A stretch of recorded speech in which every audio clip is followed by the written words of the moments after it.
Vamos continuar então. Vamos falar sobre o fascismo italiano. O que ficou, como ficou, aliás, a Itália após a Primeira Guerra?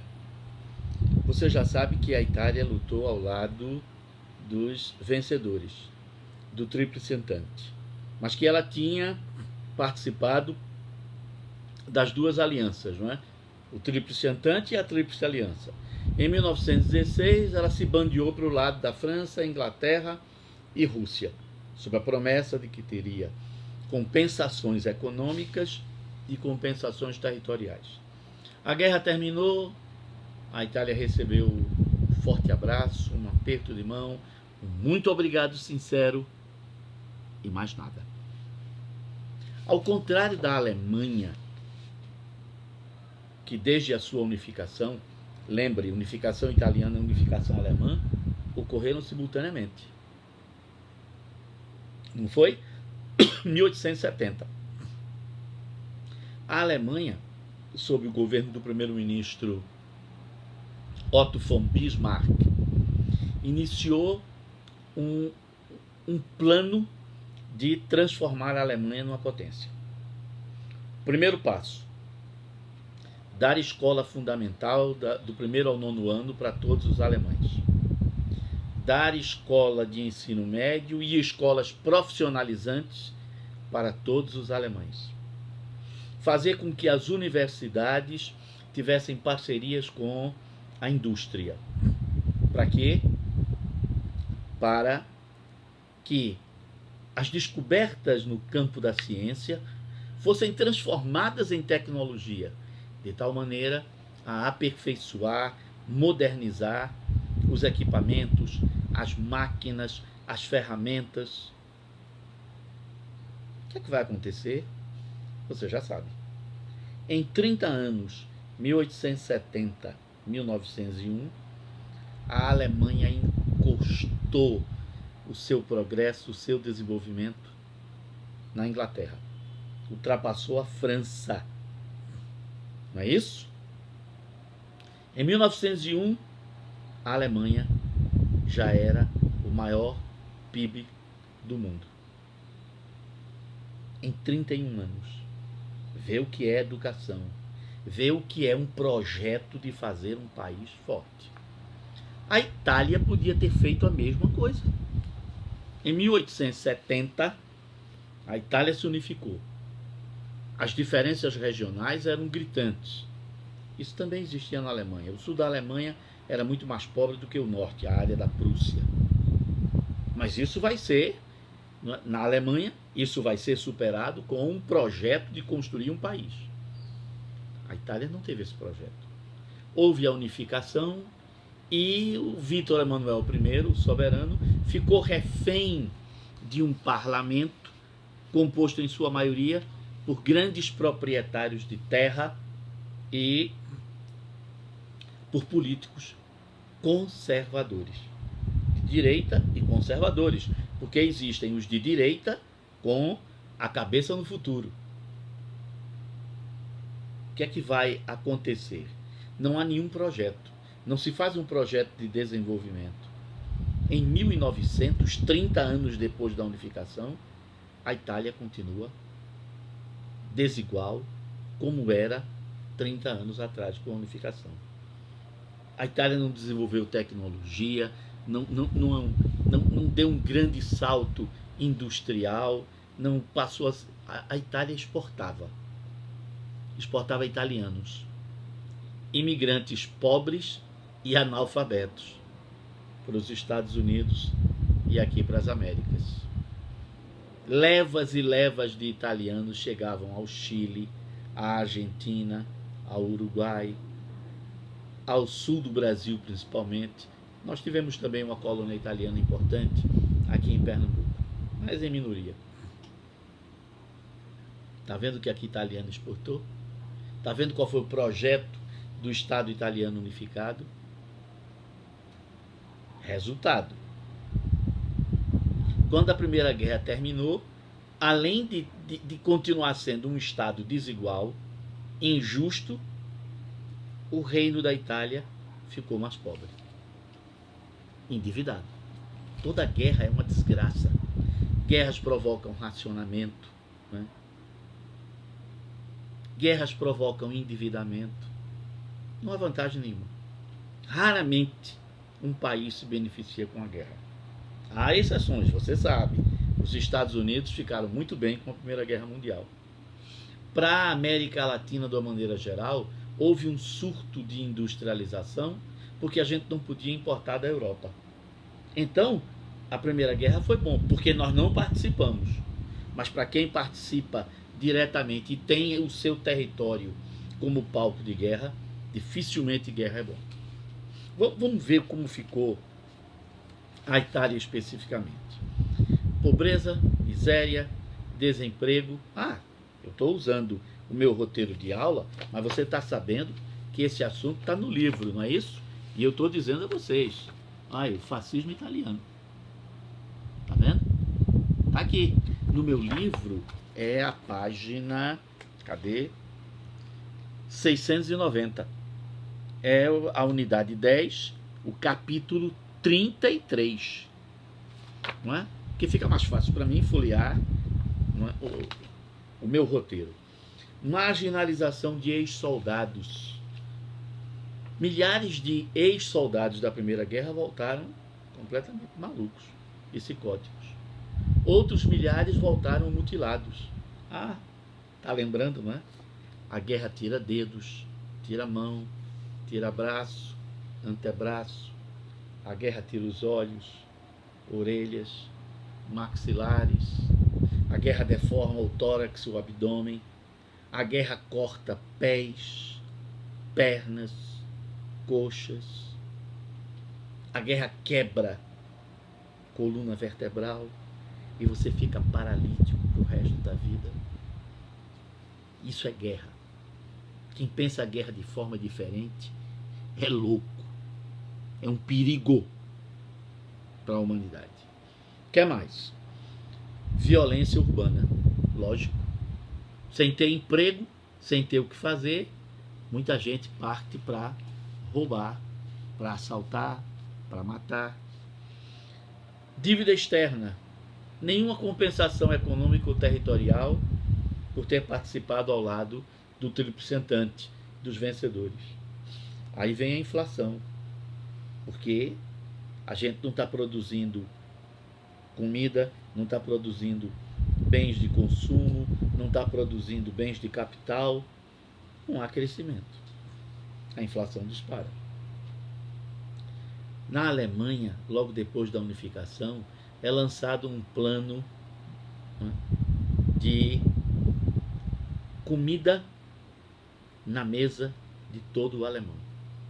A Alemanha podia até exportar produtos agrícolas, hortifrutigranjeiros, gado, sim. Mas primeiro o alemão tinha que comer. Veja a situação do Brasil no século XXI. Estamos distante da Alemanha do século XIX, não é? Nós temos um rebanho bovino de cerca de 240 milhões de cabeças. 19 milhões de brasileiros acordam todos os dias sem saber o que vai comer. Somos 214 milhões de brasileiros. Tem gente que nunca viu boi, tem boi que nunca viu gente, tem gente que nunca viu um bife. Somos os maiores exportadores de carne de frango, carne de ave e carne suína, carne de porco. E tem gente que não come carne ao longo da semana inteira. Tem gente que espera receber osso, pé e cabeça de galinha para poder fazer um caldo, botar farinha, fazer um pirão para comer. E essa vai ser a única refeição do dia. Isso não é a Índia, isso não é a África, isso é Brasil. Como é que pode?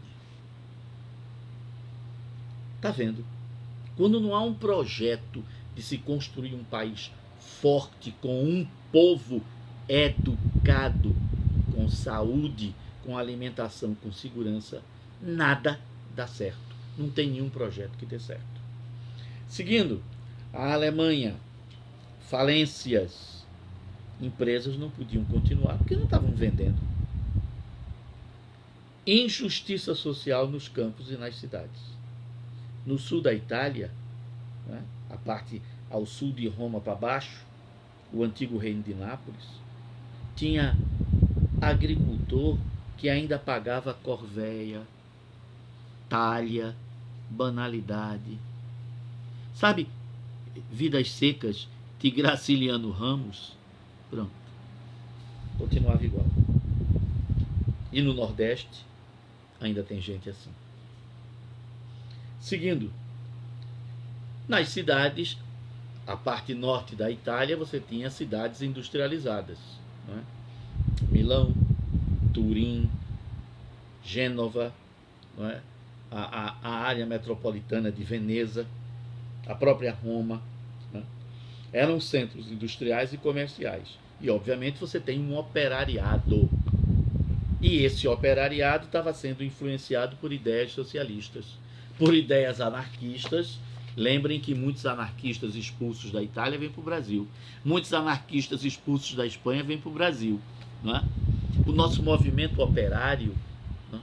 Nosso sindicalismo começa sob influência de socialistas e anarquistas.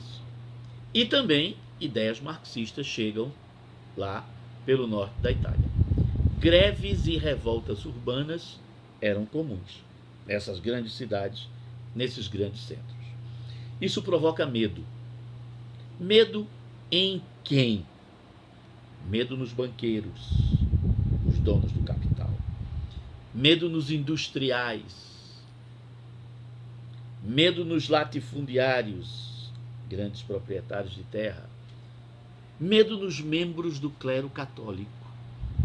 A igreja estava vendo o que aconteceu com a igreja ortodoxa lá na Rússia. Agora, não é? União Soviética. Não é isso? Padres e freiras fuzilados. A igreja sabia que um movimento socialista, anarquista, marxista acabaria com os privilégios da igreja. A classe média também estava apavorada, porque numa revolução desse tipo morre muita gente. Filhos da classe média, estudantes. Então era preciso dar um basta a essa situação. Foi aí que se formou, se juntou um grupo de maloqueiros, um grupo de milicianos, um grupo de gente sem vergonha, com tendência a ser marginal, bandido, e forma o chamado Fatti Italiani di Combattimenti, traduzindo, Grupo Italiano de Combate. A palavra grupo aí você pode entender também por quadrilha, não é? Gangue. Por quê? Veja qual era a ação desse grupo, típico de miliciano. Organização paramilitar. O que é paramilitar? Ao lado das Forças Armadas. Eles se comportam, se vestem, têm uma disciplina parecida com a disciplina de um militar, de um soldado. Só que não são militares, mas andam armados. Que usava a violência contra quem fosse de esquerda. Quem fosse socialista, anarquista, sindicalista, marxista, ia levar pau, ia levar cacete dos Fatti Italiani de Combattimenti, né? Dos fascistas, como a gente diz, fasciste em italiano, desses grupos, né? Dessas pessoas. Esse grupo buscava impor uma ditadura de direita na Itália. Isso durou, né, desorganizadamente, mas com muita violência, entre 19 a 21. E aí, lógico, os partidos de esquerda legalmente existentes no parlamento, eles não eram maioria, mas eles existiam e tinham deputados e tinham senadores. Então eles começaram a exigir providências do governo. A época do Vítor Emanuel III era o rei, não é? E o Duque de Aosta, que era o primeiro-ministro. Olha, vocês têm que dar um jeito nesse negócio. Isso não pode ficar no meio da rua, esse povo chega, entendeu? Sai batendo em todo mundo. Que maluquice é essa? Entendeu? Aí os fascistas perceberam que enquanto eles fossem um grupo, eles não seriam respeitados. E a polícia ia terminar colocando todo mundo na cadeia. Então vamos legalizar isso daí. O Fatti Italiani di Combattimenti virou Partito Fascista, partido fascista. Um partido, não é? Um partido político legalmente constituído. Pronto. Sem problema. Não é? Agora vamos nos tornar oficial. É claro que a gente não vai dizer que vai usar a violência, mas a gente escreve, não é, no programa do partido que vai registrar. A gente diz, somos um partido de direita, defendemos, não é, a democracia liberal, mas somos anticomunistas, anti-anarquistas, somos antissocialistas. E usaremos da lei, da Constituição, não é, para combater essas ideias exóticas, essas ideias exógenas, essas ideias esquisitas do nosso país, a grande pátria. Queremos uma pátria onde as pessoas creiam e obedeçam. Credire et obedire. Crer e obedecer. Não discutir. Se chegamos ao poder, é porque nós temos razão e nós temos a verdade. E se nós temos a verdade, ninguém tem que discutir nada. É respeitar o que a gente vai ditar. Não era ilegal você ter um partido desse. Pelo menos no que está escrito, não parece nada ilegal. Muito bem, o Partido Fascista tinha o objetivo de chegar ao poder através de eleições, financiado por banqueiros, industriais, latifundiários, com a simpatia da Igreja Católica e da classe média. Pronto. Então, nas primeiras eleições, os fascistas terão um bom número de votos. Não muitos, mas eles passam a se representar no parlamento. Passam a ser uma coisa legalizada.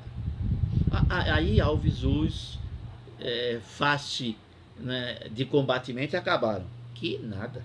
Ao contrário. Agora eles vão se fortalecer. Né? Claro, as ações serão mais organizadas, mais calmas, menos ostensivas. Vamos usar a violência de uma outra forma, de um jeito disfarçado. Então aquele amontoado de maloqueiro agora pertence a um partido oficial. Seguindo, o partido, assim, podia arregimentar, quer dizer, puxar para junto de si o quê?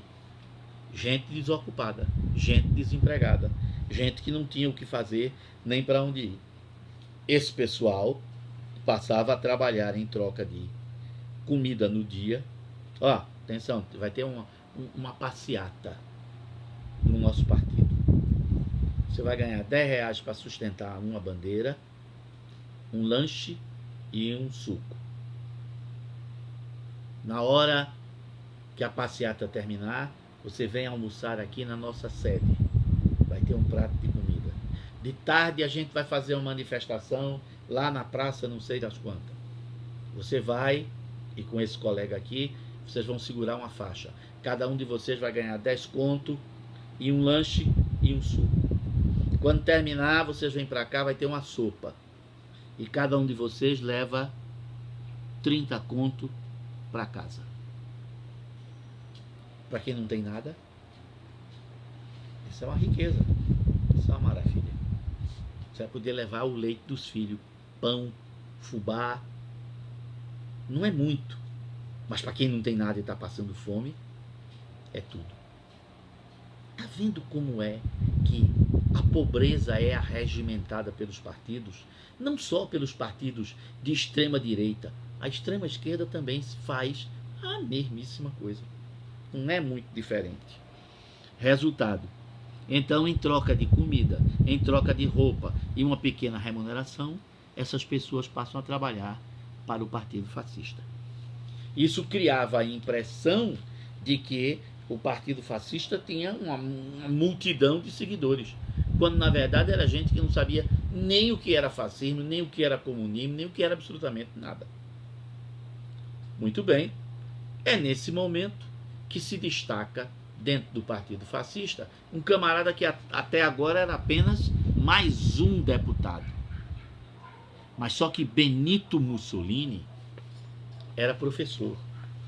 Tinha, portanto, uma formação intelectual de leitor. Na juventude e até o começo da guerra, ele tinha sido socialista.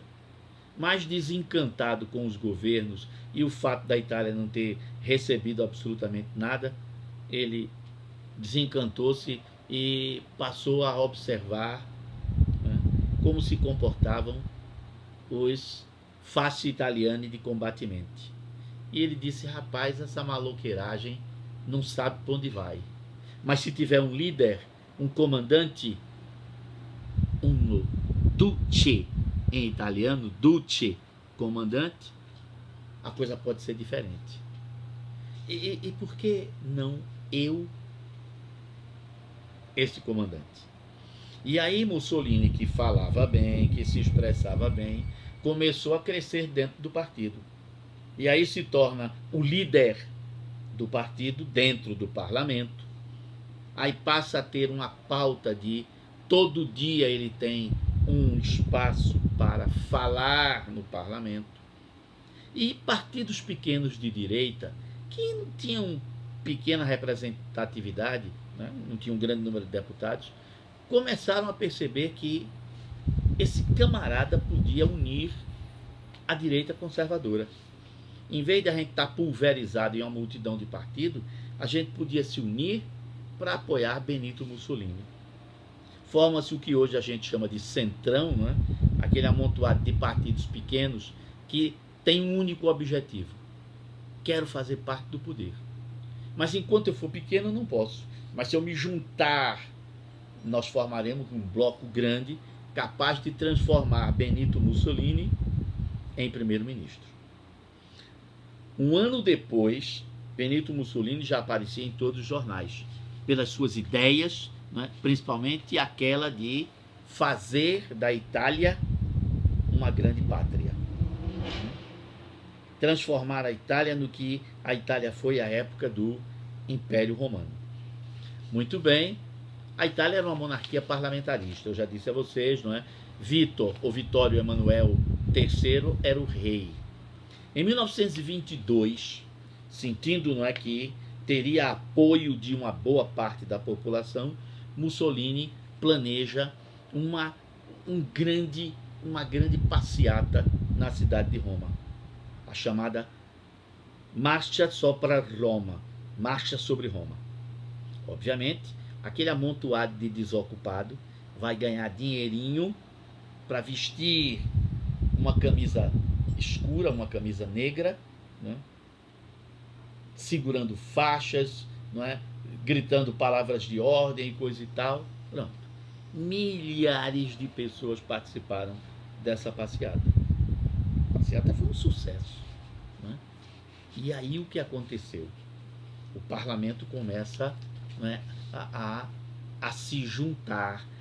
Os partidos pequenos e de direita, os partidos conservadores, eles começam a ver em Mussolini: não, esse homem comanda as massas, esse homem comanda o povo. Então, se ele chega ao poder, o povo não vai para o lado dos comunistas, não vai para o lado dos socialistas, não vai para o lado dos anarquistas. A gente precisa desse homem como primeiro-ministro. E o nome de Mussolini, depois dessa marcha, começa a aparecer como o líder da população italiana. O nome dele começa a percorrer o país inteiro, né? E todo mundo a gritar: é o comandante, il duce, il duce, il duce. Pronto. É uma verdadeira loucura, né? As pessoas atribuíam a Mussolini qualidades que ele não tinha, mas ele passou a acreditar que tinha. E aqui entre nós, né? Tem muita gente por aí que é chamado de comandante, que é chamado de, né, recebe uns apelidos como se fosse história também, porque são pequenos imbecis que não vão para lugar nenhum. Mussolini era um homem inteligente, perigosamente inteligente.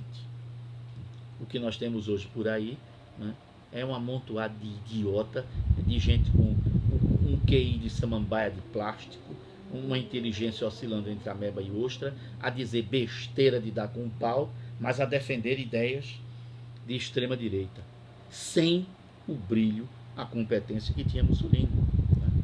O mal também é inteligente, não é só aí. Muito bem, Mussolini então é nomeado primeiro-ministro. Só que as reformas que Mussolini queria fazer, ele não conseguiu, porque ele tinha metade mais um do número de deputados, mas para fazer as reformas que ele queria, ele teria que ter 2/3 do número de deputados do parlamento, ou seja, 66,666% dos deputados. Isso ele não tinha. Mas haveria eleições. Em 1904 ia haver eleições. E se os partidos que apoiavam o Partido Fascista conseguissem fazer essa maioria absoluta, aí, meu amigo, o primeiro-ministro faria as mudanças que ele queria fazer. Então era preciso focar nessas eleições de 24. E Mussolini, claro, começou a preparar o terreno para vencer as eleições de 24. Inclusive, se necessário, usando a fraude e a violência. E pode acreditar que a fraude e a violência foram utilizadas por Mussolini nas eleições de 24. Os partidos, não só o Partido Fascista, mas todos os partidos de direita, usaram das coisas mais absurdas que você pode imaginar. Onde havia uma sessão eleitoral que você sabia, a maior parte dos eleitores iria votar em partidos de esquerda, não é? Os fascistas atacavam essa área e começavam a espancar quem estivesse na fila. Isso deixou as pessoas com medo e as pessoas não foram votar.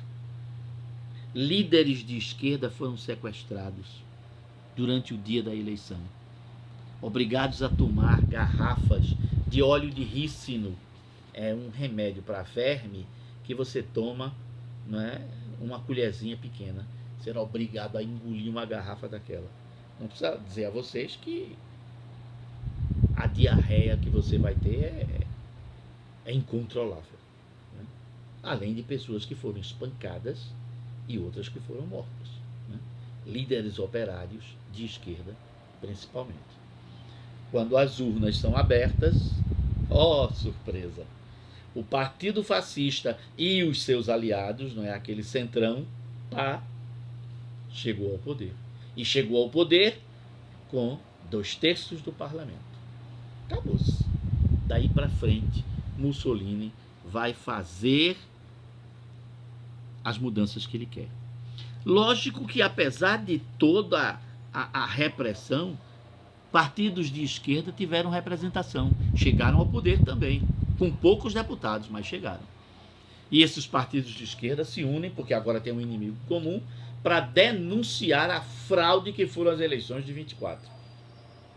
Um desses líderes de esquerda, né, é o socialista Giacomo Matteotti. E Matteotti vai à tribuna: eu acuso Benito Mussolini, é um criminoso, é um assassino. Aí ele sai descrevendo, não é, o que aconteceu nas grandes cidades da Itália, nas cidades do interior, principalmente no sul da Itália, né, onde os latifundiários ainda tinham um poder enorme. Tudo documentado. Quem eram os líderes, quem foram os espancadores, né, o que utilizaram. E estava lá. E panfletos que foram distribuídos, né, e as gráficas onde os panfletos foram entregues. Menino, foi um dossiê completo. Que ou você arranjava provas para desmentir, ou o primeiro-ministro Benito Mussolini ficaria desmoralizado se ele não conseguisse provar que Giacomo Matteotti era um mentiroso. Porque ele não iria provar nunca. O que aconteceu? No dia seguinte, Giacomo Matteotti sumiu, desapareceu. Ninguém nunca mais viu. 6 meses depois, o cadáver de Giacomo Matteotti é encontrado mutilado, já em alto estado, né, de decomposição, de putrefação. Mussolini, como primeiro-ministro, disse que iria investigar o crime, que ele não ficaria impune.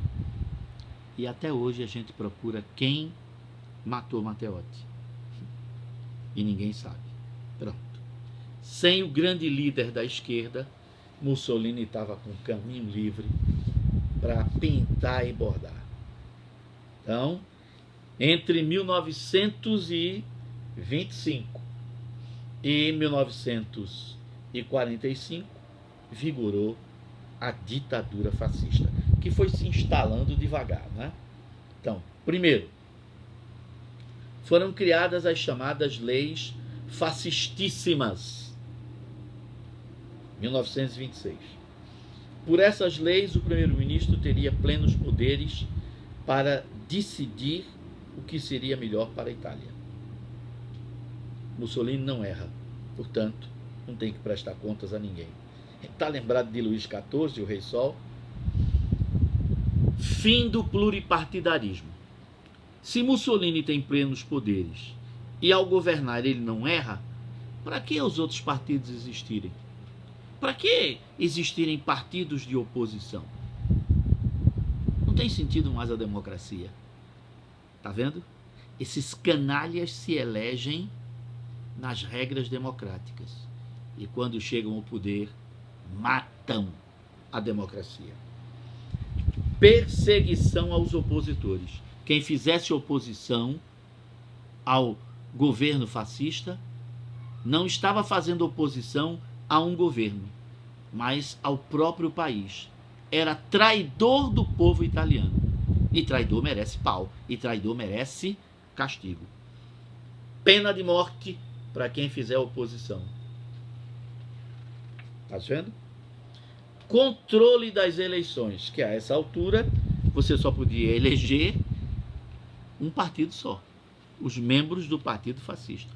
Então, na verdade, para que eleição? Uso maciço da propaganda, através do convencimento, usando o rádio, o cinema, os jornais, as revistas, cartazes, outdoors. Naquela época você não tem a televisão. Mas tudo que naquela época existia e fosse capaz de chegar ao homem comum foi utilizado para convencer as pessoas que o fascismo estava certo. Controle ideológico da educação. Eu preciso fazer com que as escolas não sejam mais lugares de debate, crítica, liberdade de opinião. Acabou-se isso. Professor que não concorda com o fascismo vai ser preso. E preso vai ser julgado. E julgado, depois de torturado, vai ser morto.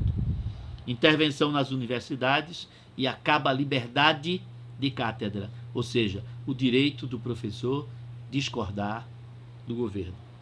Criação nas escolas de grupos de jovens para serem educados dentro da ideologia fascista. Né? Crianças e adolescentes começavam a ser doutrinados. Tá vendo? É a escola sem partido, com o partido do governante, com o partido do ditador. Cuidado com essa história de escola sem partido. Realizações da ditadura fascista. Grandes obras públicas, porque com isso eu gerava empregos. Legislação trabalhista, a primeira legislação trabalhista do mundo, primeiro código trabalhista do mundo, a Carta del Lavoro, Código do Trabalho, 1927. Com isso, você reduz a insatisfação dos trabalhadores. Agora, trabalhadores tinham direitos, menos o direito à greve. Reduzia-se a hora de trabalho, direito a férias, descanso semanal remunerado, um salário mínimo, coisas que não existiam antes e foram dadas. Pronto.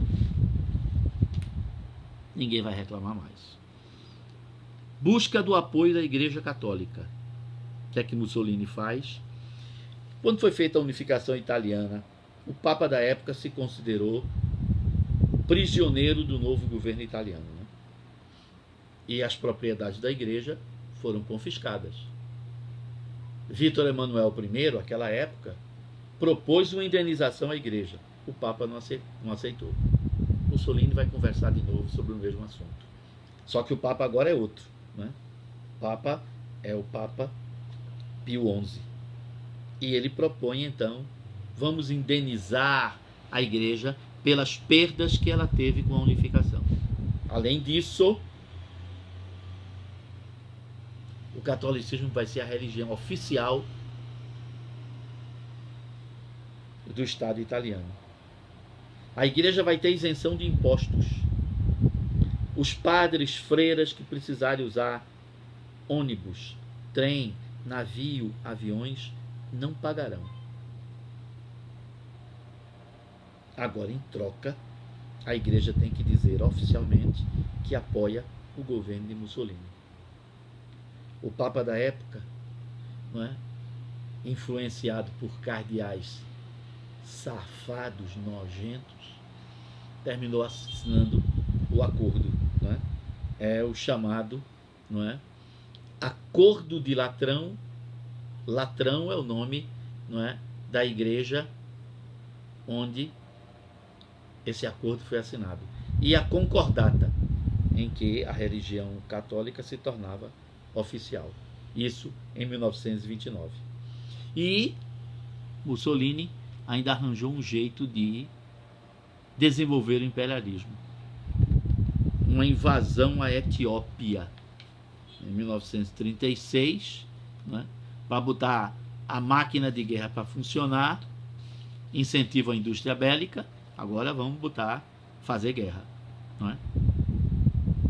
E fez acordos com a Alemanha, já governada por Hitler, que a gente vai ver já, né? Já governada por Hitler. Acordo de ajuda militar. Itália fascista e a Alemanha nazista participaram da Guerra Civil Espanhola, ao lado das forças da futura ditadura do general Francisco Franco.